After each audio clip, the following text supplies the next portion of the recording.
cooking supper, and look, I've got Ollie and Bella on the old iPad, and I've had to move over to here because when I'm over here, hang on, I can't do it. Look at that! What is going on? They've all over here had strict instructions not to speak. Was that you in the picture or the other person? That was me. That's me now. I'm recording proper. Oh, all right. Can you tell the natural beauty? Rachel is knitting away. She's nearly finished her first wrist warmer. And I've had to pop on hastily to have a quick chat because all day long... Oh, no, I can't stand that. It's awful. Looks awful. Do you need me to stir while you're vlogging? No, it's all right. It's not doing anything at the minute. You need to have your shower and then go and do the garlic bread. You're not vlogging my shower. No. That would be weird. I realised that I have not come on to say anything all day. I haven't recorded anything all day. I've been head down, pootling about. I've done some washing. I've rang my friend and had a chat. I've rang my dad and had a chat because my dad's dog's really poorly. And my dad is a proper softie. I've been knitting my Nordic winter mittens. I am not a natural colour work person. Giving me a headache. I've had to pour myself a glass of wine before 6 o'clock. Illegal wine drinking. Now I'm going to show you Rachel's wrist warmers. I'm going to have to wait until she's finished her row because I need to take them to the light. So Granny has taken over teaching Rachel how to cast off. Because Rachel is very proud. She's done her first right. Now it's wrist a knit warmer. stitch, which is easier. And I'm cooking. Try that one now. You're the star pupil, aren't you? Not really, I can't do this part. They should do a for knitting goodness show sake. like the Bake Off. You're the star knitter. She would be the star knitter. She would be. Yeah.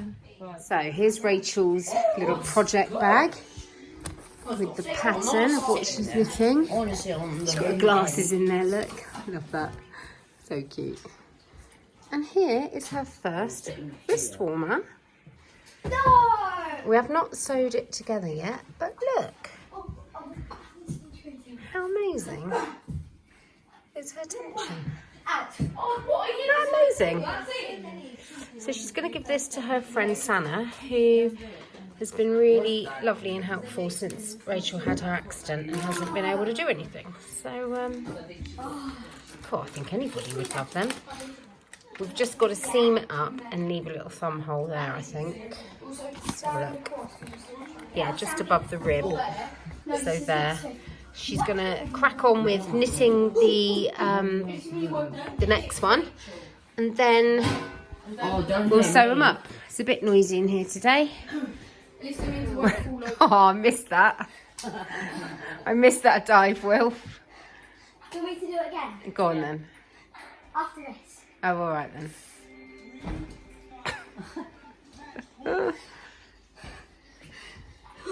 Oh my god. The face. Are you scared that thing's going to fly out of his hand and whack you? Yeah. I'll put your knitting pad down there.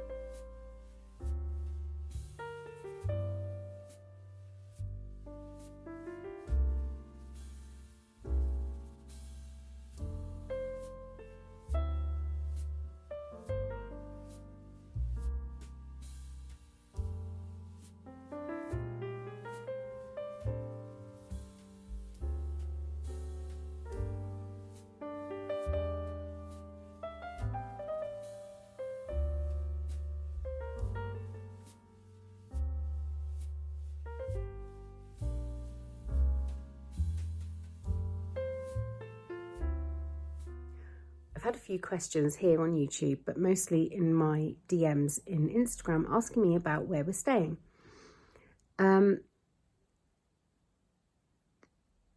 So I thought now would be a good time to kind of tell you the background story.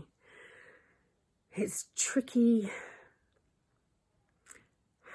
to know how far to go back, because I could go back 15 years, but I won't. I'll go back 4 years. 4 years ago, we were staying in La Villeraie, just up the road there. It was our usual crew. It consists of me and Toby and our 3 boys, Granny and Popper, James and Kate, and their 2 boys, Tom and Charlie. And Toby decided he wanted to learn to snowboard. So he found an instructor, an ESF instructor, which stands for, what does it stand for? École Ski France, I think, something like that. And this guy was called Matt. And they went off snowboarding and had stopped for lunch together, because it was a whole day private lesson. And they stopped for lunch together and were having a really good chat, and they got on really well. And Toby said, oh, what do you do in the summer, Matt? And Matt said, well, I'm a builder. Myself and my best friend from school, who is an architect, we've been building in Courchevel for years, and now we're going to, for other companies, and now we're going to do it ourselves. And we bought a plot of land just down the road from where you're staying, and we want to build a chalet on there, but we're finding it difficult to get finance. And Toby said, well, that's funny, because myself and James have been looking for years and years for a chalet that fits the bill, can accommodate all of us, and something that we can afford, and we haven't found anywhere. So Matt said, well, maybe you'd be interested in our deal. So they got together and they had this chat, and they looked over the plans. But basically, Toby came back from this snowboarding lesson, and I said, how was it? Did you love it? Because Toby loves skiing. So how was it? And he went, I think I might have agreed to buy a chalet. I said, oh, great. What, you and James? And he went, no, just us. And I thought, oh my goodness. Then we went down past the plot of land, which had this tumbled down garage on it, and it was absolutely tiny. And I looked at it. I thought, there is no way you're going to get a ski chalet on that plot that will sleep 11 people and give us living accommodation. This is ridiculous. Anyway, Toby was absolutely certain it was going to be fine. So it started. Nobody signed any paperwork. Matt and Seb started the building without any funds from us. So if we pulled out of our gentleman's promise, they would have been in financial diabolical straits. Then Toby handed over a heap of money because we got a French mortgage, and we were at the point where we thought, if they stop building, this is going to be a disaster. To cut a long story short, the chalet got built. It's beautiful. Nobody let anybody down. And during the process, we've become really good friends with Matt and his girlfriend, Oksana, and they now have a little baby boy. He's so beautiful.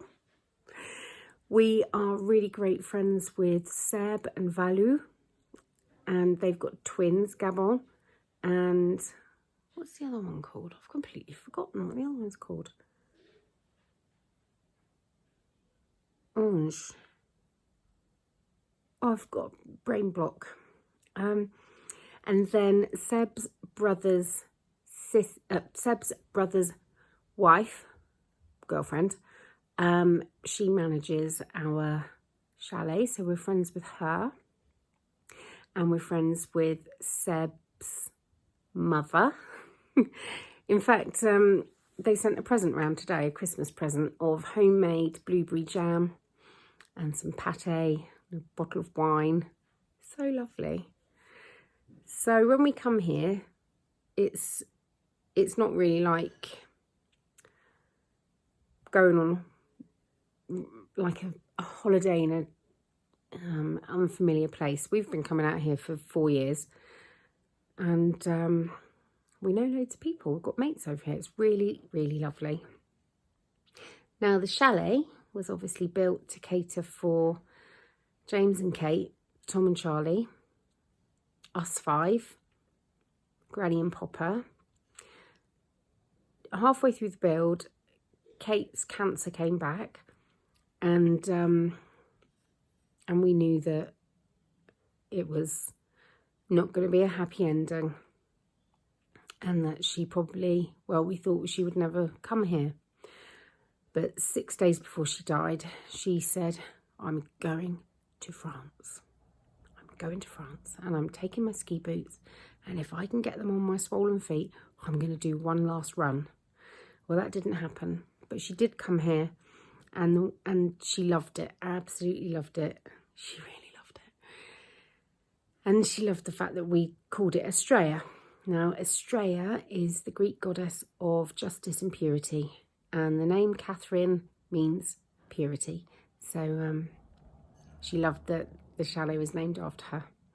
I've spoken about this before on other vlogs, but since there's so many new people here, hello, thought it would be nice to share. So there we go. And if anybody was wondering from a couple of vlogs ago, when I mentioned Kate, who she was just the best. The most brave, remarkable, funny, just a marvellous girl. Brilliant, brilliant girl. And she was my friend. And I blooming loved her. And I really miss her. And that may now make you wonder, well, who is Rachel? Well, Kate's been gone 3 years. And James has found Rachel, and they're forging a life together. And she's lovely. And it's so lovely to see James happy and smiling after all he's been through. We're basically all one big happy family. That's how it feels to me anyway.